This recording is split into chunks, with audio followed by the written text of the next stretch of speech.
The neon lights of New Shanghai's underground district cast an eerie glow across Commander Theron Vale's scared face as he sat across from one of the most dangerous beings in the galaxy. Vorax Blackspine, leader of the Drachnid crime syndicate, towered over the table, his scaled skin reflecting the pulsing lights of the establishment.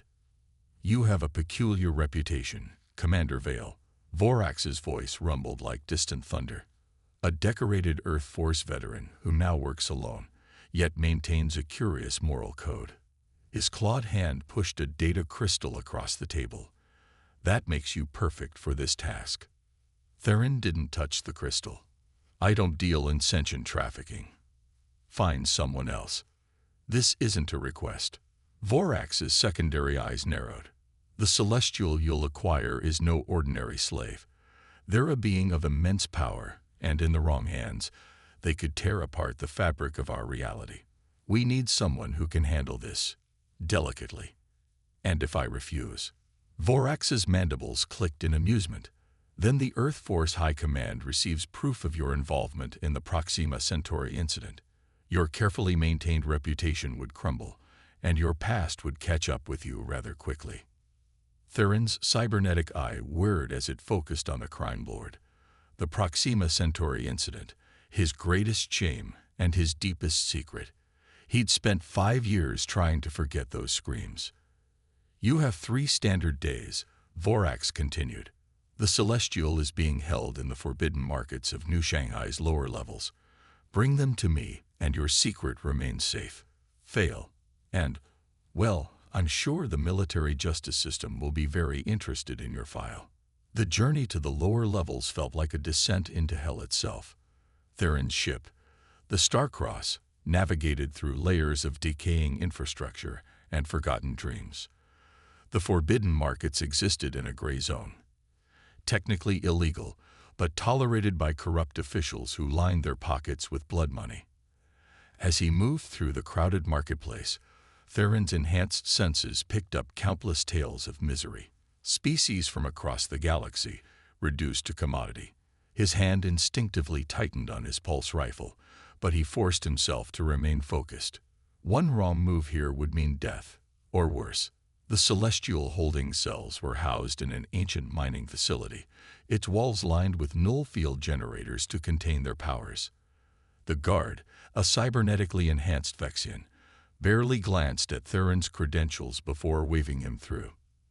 That's when he saw her. Unlike the other prisoners who cowered or raged, she stood perfectly still in her cell, her form emanating a soft, star-like glow. Her skin was like polished opal, shifting with colors that shouldn't exist in normal space. But it was her eyes that caught him. They seemed to hold entire galaxies within them. "I've been expecting you," she said, her voice carrying the harmony of stellar winds. "You're different from the others. There's still light in you, despite the darkness you carry." Theron approached the cell cautiously. "You're the Celestial." "My name is Naira," she replied.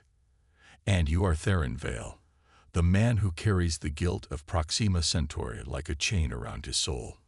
He stopped cold. "How did you?" "We Celestials see more than just physical reality. I see your pain, your regret, and your desire for redemption." She moved closer to the energy barrier.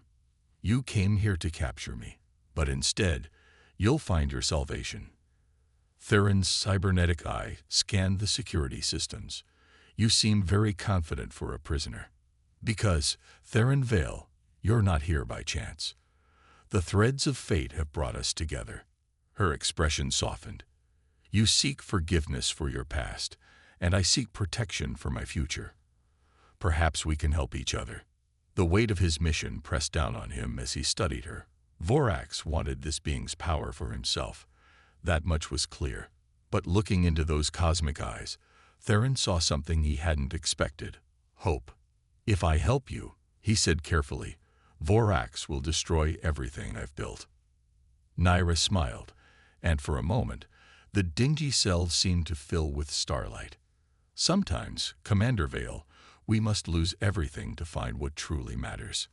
As Theron's hand moved to the cell's control panel, He knew he was about to make either the best or worst decision of his life. But something in those galaxy-filled eyes told him this was his chance to finally right the wrongs of his past. The Starcross sliced through the darkness of space, its stealth systems working overtime to avoid detection. In the ship's cramped medical bay, Theron watched as Naira examined her surroundings with childlike curiosity, her opalescent skin casting dancing lights across the metal walls. "Your ship has seen many battles," she observed, running her fingers along a scorched bulkhead. "It carries stories of both victory and loss." Theron busied himself with the medical scanner, trying to ignore how her presence seemed to make the very air hum with energy. "Stop reading my ship's history and hold still. I need to make sure those containment cuffs didn't cause any damage." "You're afraid," Naira said simply, turning those universe-deep eyes toward him. "Not of me, but of what helping me means. The weight of your decision grows heavier with each passing moment." The scanner beeped, showing results that made absolutely no sense. Naira's biological readings were more like those of a dying star than any living being he'd encountered. "You're not making this easier," he muttered. "Should I?" A smile played at her lips. "Sometimes the difficult path is the only one worth taking." Before Theron could respond, the ship's proximity alarm blared. He rushed to the cockpit, Naira floating gracefully behind him. The tactical display showed 3 ships emerging from hyperspace. Drachnid patrol vessels. "They're earlier than expected," Theron growled, his cybernetic eye calculating trajectories. "They must have tracked us from the market." Naira placed a hand on his shoulder, and suddenly his mind expanded. He could feel the energy streams of nearby stars, the gravitational waves between planets, paths through space he'd never known existed. "Trust me," she whispered. "I can help us escape, but you must let me guide you." For a moment, Theron hesitated. His military training screamed against surrendering control, but something deeper, perhaps the same instinct that had made him free her, told him to trust her. "Show me," he said. What followed was unlike any space battle Theron had ever experienced. Under Naira's guidance, the Starcross moved like a dancer through the void. They threaded through impossible spaces, using stellar winds and gravity wells in ways that defied conventional physics. The Drachnid ships, for all their advanced technology, couldn't match their movements. "There," Naira pointed to what looked like empty space, "a fold in reality. It will take us somewhere safe." Theron's instruments showed nothing but vacuum, but he'd already committed to this path. He engaged the engines at full power, and the world seemed to twist inside out. They emerged in an asteroid field bathed in the light of a dying red giant. The Starcross's navigation system was completely confused, but they were alive, and more importantly, alone. "What did you do?" Theron asked, still trying to process what he'd witnessed. "I showed you what you already knew. That space is more than just what your instruments can measure." Naira's glow had dimmed slightly, the effort of their escape taking its toll. "Just as there is more to you than your past mistakes." Theron engaged the autopilot and turned to face her.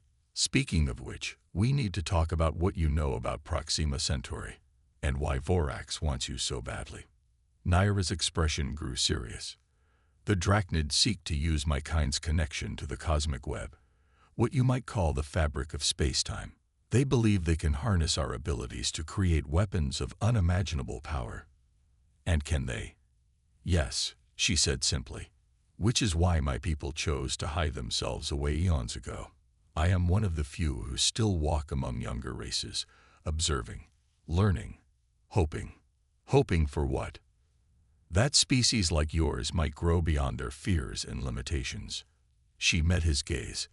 "Just as you did when you chose to free me, despite the cost to yourself." A comfortable silence fell between them as Theron considered her words.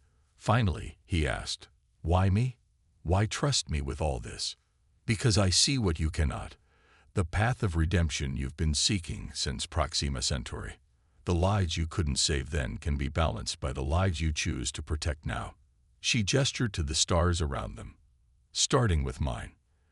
The ship's computer chimed, indicating they needed to plot a new course.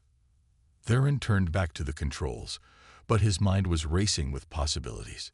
He'd started this mission as a reluctant captor, yet somehow found himself becoming a protector instead. "We'll need supplies," he said finally. "And a plan. Vorax won't stop hunting us." Naira's smile returned, bright as a newborn star. "Then it's fortunate you have a Celestial to help you strategize. Though first, perhaps we should discuss your ship's rather outdated defense systems." Despite everything, Theron found himself chuckling. "Just don't tell me you can upgrade them with Stardust or something equally impossible." "Oh, Commander Vale," she said, her eyes twinkling with actual starlight. "You're about to learn that impossible is merely a human limitation." The trading outpost of Haven's Edge hung in space like a tarnished coin, its ancient solar panels catching the light of 3 distant suns. Theron guided the Starcross through the docking procedures, while Naira watched from the co-pilot's seat, her ethereal glow dimmed by the holographic disguise they'd jury-rigged. "Your contact," she said softly. "He carries shadows in his mind." Theron's cybernetic eye whirred as it focused on the docking bay. "Marcus Reed is reliable. We served together before Proxima Centauri. If anyone can get us the supplies we need without alerting the Drachnid, it's him.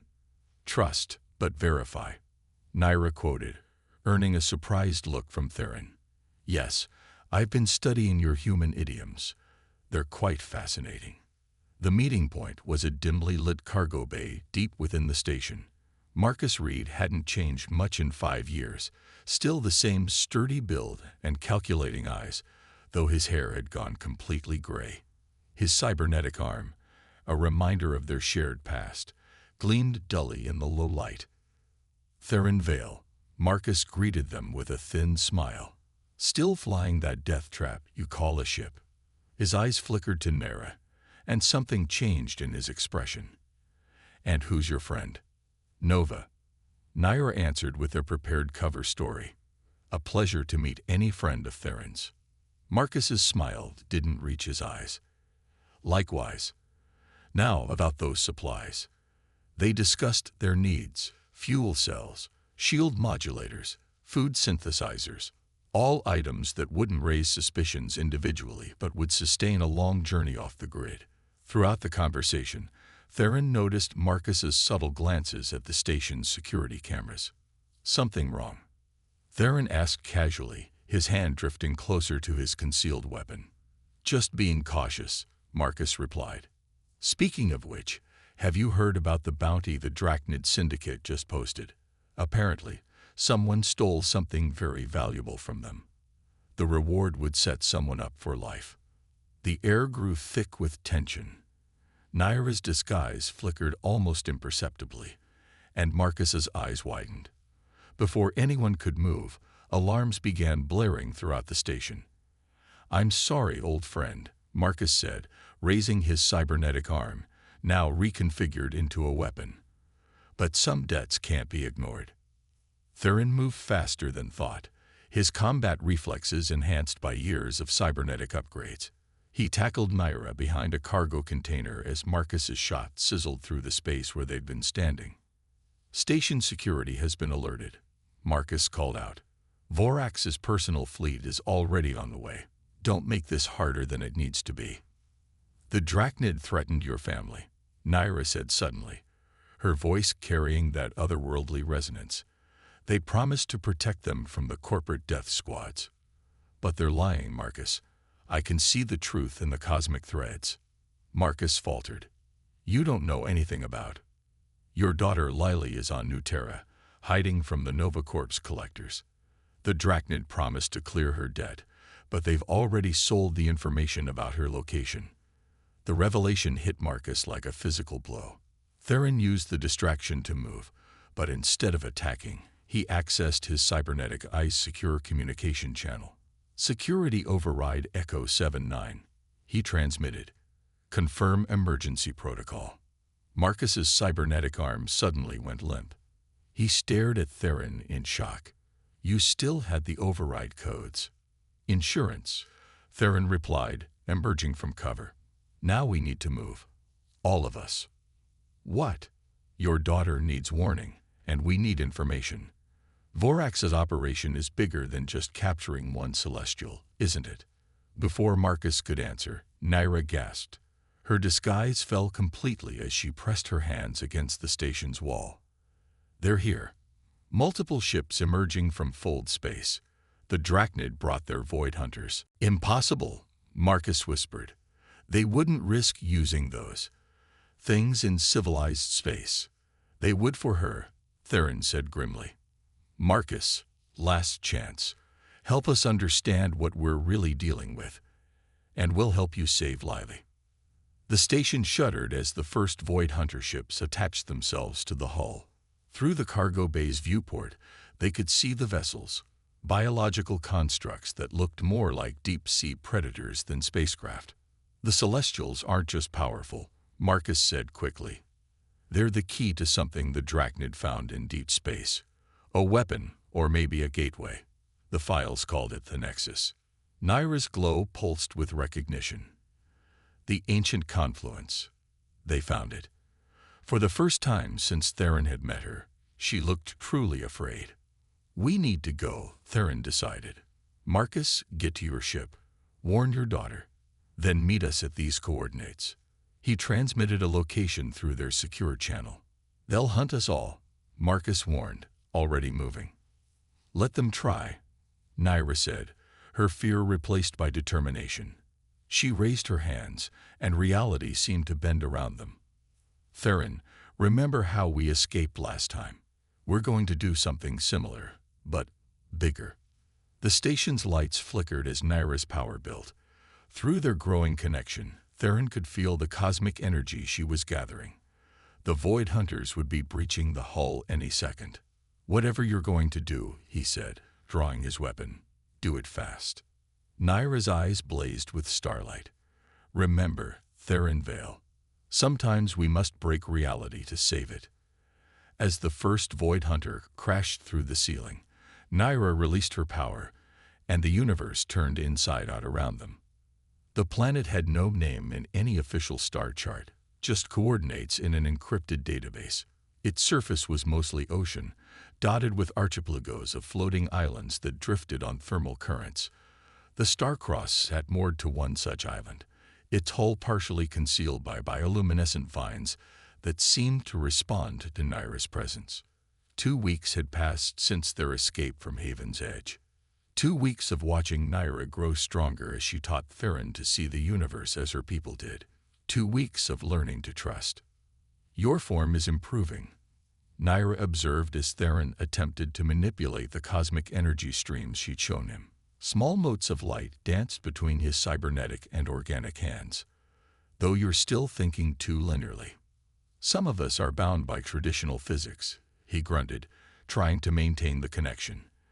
"Not all of us can casually bend spacetime. Yet here you are, doing exactly that." Her smile carried the warmth of distant suns. "You've come far from the man who first freed me from that cell." Before Theron could respond, a proximity alert sounded from the ship. Moments later, Marcus's vessel, the Swift Venture, descended through the cloud cover. He'd been off-grid, ensuring his daughter's safety and gathering intelligence. They met in the Starcross's newly modified command center, where Naira's influence had integrated crystalline structures with the ship's traditional technology. Marcus looked exhausted but determined. "Lily's safe," he reported. "Got her set up with new identity docks on one of the frontier worlds. But that's not the important news." He activated a holographic display. "I found out what the Nexus really is." The display showed what appeared to be a massive structure floating in deep space, its architecture defying Euclidean geometry. "It's not just a weapon," Marcus explained. "It's a door. The Drachnid believe it can access parallel realities, other dimensions where physics work differently. They think with a Celestial's power, they can control it." "They're not entirely wrong," Naira said softly.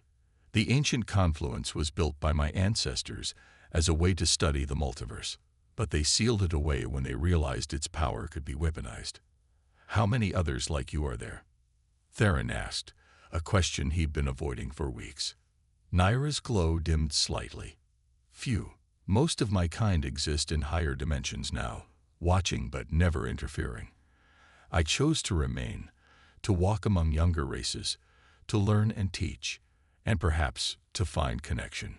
Her eyes met Theron's, and he felt that familiar resonance between them, not just the cosmic energy she taught him to channel, but something deeper, something familial. The Drachnid fleet is gathering, Marcus interrupted, expanding the holographic display. They're bringing in forces from across the galaxy. Whatever they're planning with the Nexus, it's happening soon. Then we need to be ready, Theron said. Show me everything you found about their deployments. As they studied the tactical data, Naira moved to the ship's viewport, her reflection overlapping with the stars beyond. There's something else, she said quietly. Something I haven't told you. Theron joined her, sensing her unease. What is it? The reason I was in that market, allowing myself to be captured. I was waiting for you, Theron Vale. I had seen possible futures, threads of destiny where you and I would meet, where your choice to save me would set in motion events that could either save or doom countless realities. You knew. All this time. She turned to him, her galaxy-filled eyes serious. I knew possibilities, but what you've become, what we've become to each other, that was beyond even my ability to predict. Theron thought about the past weeks, how their relationship had evolved from captor and captive to teacher and student, and finally to something like father and daughter. How seeing the universe through her eyes had begun to heal wounds he'd carried since Proxima Centauri. We'll need more than possibilities to stop Vorax, he said finally. We need a plan. Already working on that, Marcus called from the tactical display. The Drachnid have a weakness. Their void hunters can't operate near certain energy frequencies. If we can modify the Starcross's weapons. No, Naira interrupted. We don't need to fight their entire fleet. She waved her hand, and the holographic display shifted to show the Nexus. We need to reach this. I can seal it properly this time, ensure it can never be used as a weapon. But what? But doing so will require all of my power. I will have to return to the higher dimensions, join the rest of my kind. Her voice carried centuries of loneliness. I will have to leave you. The command center fell silent. Theron felt something clench in his chest, a feeling he hadn't experienced since losing his own family in the war. There has to be another way. Sometimes, Naira said, echoing her words from their first meeting, we must lose everything to find what truly matters. The moment was interrupted by multiple proximity alerts. Above their hidden island, the sky began to darken with approaching ships. They found us, Marcus reported unnecessarily. Multiple Void Hunter signatures. They're launching drop pods. Theron moved to battle stations, his cybernetic systems interfacing with the ship's enhanced weapons. But Naira caught his arm, her touch carrying that familiar cosmic energy. Theron, she said softly. Father, are you ready to save the universe with me? Despite everything. The approaching enemy, the weight of multiple realities at stake, the knowledge that he might lose her, Theron smiled. Lead the way, daughter. Lead the way. The Nexus hung before them like a wound in reality, its impossible geometry making Theron's organic eye ache, while his cybernetic one struggled to process what it was seeing. The Starcross's enhanced systems, infused with Naira's power, were all that kept them from being torn apart by the conflicting physics around the ancient structure. Void Hunters approaching from multiple vectors, Marcus reported from his station. The Swift Venture's running interference, but there's too many of them. Through the viewport, Theron watched the biological ships move like predatory fish through the void, their organic weapons spewing streams of dark energy. Behind them loomed Vorax's flagship, a massive construct of black metal and pulsing red lights. The Drachnid are channeling power to the Nexus, Naira said, her form now blazing with stellar energy. They don't understand. Opening a gate that large will tear apart the barriers between realities. They'll doom countless worlds trying to access one. Theron's hands flew across the controls, weaving the star-cross through waves of enemy fire. "How long do you need to reach the central chamber?" "Too long," she answered honestly. "Their defenses are too strong. Unless..." "Unless what?" "Unless we give them what they want." Her galaxy-filled eyes met his. "Me." Understanding dawned. "No, absolutely not. It's the only way. You can present me as a prisoner, your original mission. Once inside, I can reach the Nexus's core. But Theron," her voice softened, "you'll have to let me go." Before he could argue, the ship rocked with impact. A Void Hunter had latched onto their hull, its biological weapons beginning to corrode through their shields. "Whatever we're doing," Marcus shouted, "we need to decide fast." Theron looked at Naira, really looked at her. In the weeks since he'd freed her, she'd become more than just an ally or even a friend. She'd become the family he'd lost, a daughter who had helped him see the universe anew. The thought of losing her. "There has to be another way," he insisted. "You taught me something, Father." She smiled, and it contained all the warmth of the stars. "Sometimes the hardest choice is the right one. Trust me one last time." Another impact shook the ship. Through their neural link, enhanced by Naira's teachings, Theron felt her certainty, her love, and her hope. With a heavy heart, he opened a channel to Vorax's flagship. "This is Commander Theron Vale," he transmitted. "I have your celestial, requesting permission to dock." The response was immediate. "Permission granted. Welcome home, Commander. Lord Vorax is eager to complete our transaction." As they approached the flagship's massive docking bay, Theron activated the restraints they'd prepared, specialized cuffs that appeared to dampen Naira's power, but actually helped her channel it. The plan was set. "But still, I just found you," he whispered. "And you saved me," she replied. "Now let me save everything else." The docking bay was a scene from a nightmare. Hundreds of Drachnid soldiers stood in formation, their biomechanical armor pulsing with dark energy. Void Hunters clung to the walls like deadly sculptures, and at the center of it all stood Vorax, his massive form even more imposing in person. "Commander Vale," the Crime Lord's voice rumbled through the chamber. "I must admit, I had my doubts. But here you are, with my prize." Theron kept his expression neutral as he led Naira forward. Through their link, he could feel her gathering power, preparing for what was to come. One chance. They would have one chance to get this right. "Your payment, as promised." Vorax gestured, and a case of credits materialized. "Now, hand over the celestial." The moment stretched like an eternity. Then Theron did the hardest thing he'd ever done. He let go of Naira's arm. What happened next occurred in heartbeats. Naira's restraints exploded with light as she released her full power. The Void Hunters screamed in frequencies that shattered minds. Vorax roared orders as reality itself began to bend. The Nexus. Naira's voice carried the harmonies of creation. Now, Theron and Marcus moved as one, fighting through waves of Drachnid soldiers as Naira began to glow with impossible brightness. They had to reach the Nexus's core chamber before the chain reaction began.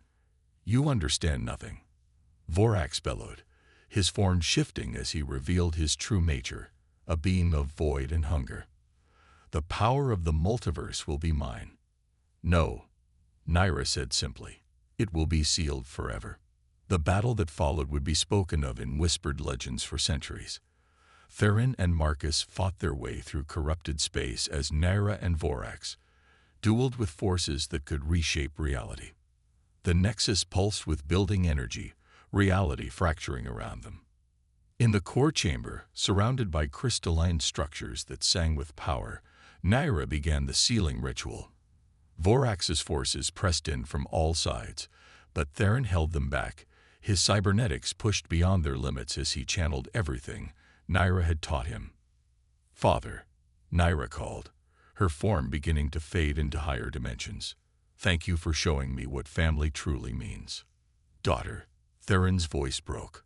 "I love you." The universe held its breath. Then Naira released her power. The Nexus imploded, taking Vorax and his forces with it. Reality reasserted itself, sealing away the dangerous power forever. And in that moment, Theron felt something through their fading link, a promise. Months later, on a quiet planet at the edge of known space, Theron stood watching a binary sunset. Marcus had retired there with his daughter, finding peace at last. The Starcross, still carrying traces of Mara's modifications, sat ready for its next journey.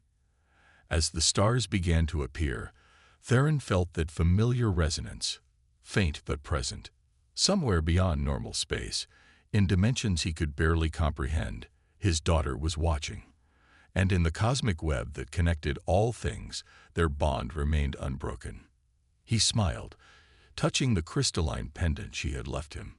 "Safe travels, daughter," he whispered to the stars. "Until we meet again." In the growing darkness, the stars seemed to twinkle in response, carrying the echo of her smile across the infinite expanse of space and time.